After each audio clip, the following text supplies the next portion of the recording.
Novotel హోటల్‌కి చేరుకున్నారట అమిత్ షా. మరి కాసేపట్లో ఎన్టీఆర్, అమిత్ షాతో ప్రత్యేక భేటీ అవ్వబోతున్నారు. గతంలో ఎలక్షన్స్‌కి సంబంధించినటువంటి తర్వాత మరి ఎన్టీఆర్‌తో ప్రత్యేకంగా సమావేశమయ్యారు అమిత్ షా. ఈ నేపథ్యంలో ఖచ్చితంగా అమిత్ షా మరి ఎన్టీఆర్‌కి సంబంధించి భారీ ఆఫరే అప్పుడే ఇచ్చారు.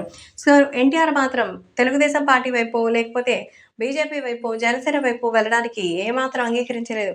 అసలు రాజకీయాల్లోకి రావడానికి అస్సలు ఇంట్రెస్ట్ లేదంటున్న తరుణంలో ప్రస్తుతం వీళ్ళందరికీ సంబంధించిన వీడియోలు మాత్రం ఎంతగానో ట్రెండ్ అవుతోంది. సో, ప్రస్తుతం నోవాటెల్ హోటల్‌కి చేరుకున్నారట అమిత్ షా. అమిత్ షా జూనియర్ ఎన్టీఆర్‌తో మాట్లాడడానికే ప్రత్యేకంగా వచ్చినట్టుగా తెలుస్తోంది. నోవాటెల్ హోటల్ చేరుకొని జూనియర్ ఎన్టీఆర్ కోసం ఎదురు చూస్తున్నట్టుగా అయితే తెలుస్తోంది. కాబట్టి సోషల్ మీడియాలో సైతం ఈ విషయం ఎంతగానో సంచలనంగా మారుతోంది. అలాగే అభిమానులు కూడా వీటి గురించి కూడా కాస్త ఆలోచించాలని చెప్పినట్టుగా అయితే తెలుస్తోంది. కాబట్టి ఈ విషయాలు కూడా ఇప్పుడు ఎంతగానో వైరల్‌గా మారుతోంది. అలాగే అభిమానులు కూడా వీటికి సంబంధించిన పలు విషయాలు తెలుసుకొని ఎంతగానో షాక్ అవుతున్నారు.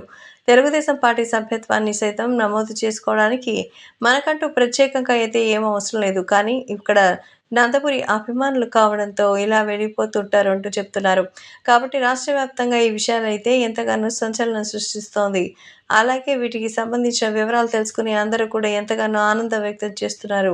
రాబోయే రోజుల్లో తెలుగుదేశం పార్టీ అఖండ మెజారిటీతో విజయం సాధించాలని మరి అలా చేస్తున్నట్టుగా కూడా సమాచారం అందుతోంది. సో, జూనియర్ ఎన్టీఆర్ ఎంతో అద్భుతమైనటువంటి కెరియర్‌ని బిల్డ్ చేయాలని కోరుతూ ప్రత్యేక పూజలు కూడా చేశారట.